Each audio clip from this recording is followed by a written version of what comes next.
नमस्कार, सत्यदर्शन न्यूज मध्ये आपले स्वागत आहे. मी पायल शहा. एक नजर टाकूया आजच्या ठळक घडामोडीवर. शरद पवार यांच्यापेक्षा पार्थ पवार यांची संपत्ती जास्त.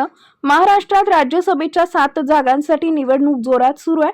महाविकास आघाडीकडून 1 आणि महायुतीकडून 6 उमेदवार मैदानात आहेत. या निवडणुकीत पवार कुटुंबांचे 2 सदस्यही उतरलेत.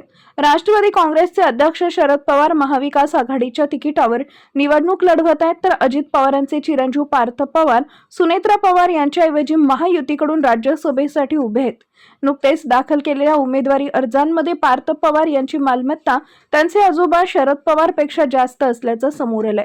शरद पवार आणि पत्नी प्रतिभा पवार यांची एकूण मालमत्ता सुमारे 60 कोटी 71 लाख आहे, तर पार्थ पवार यांची मालमत्ता 88 कोटी 33 लाख इतकी आहे. पार्थ पवारांकडे जंगम आणि स्थावर मालमत्ता, शेती, पुण्यातील घर, बँक ठेवी, समभाग आणि सोने चांदी सहित विविध गुंतवणुकी आहेत. त्यांच्या मालमत्तेतून दिसते की ते आजोबांपेक्षा जवळपास 27 ते 28 कोटी रुपयांनी अधिक श्रीमंत आहेत. या निवडणुकीत पवार कुटुंबियांचे 2 पिढ्यांचे प्रतिनिधित्व, त्यांची आर्थिक स्थिती आणि राजकीय स्पर्धा यामुळे चर्चा आहे. निकाल लवकरच जाहीर होणार असून सर्वांचं लक्ष त्याकडे लागलं आहे.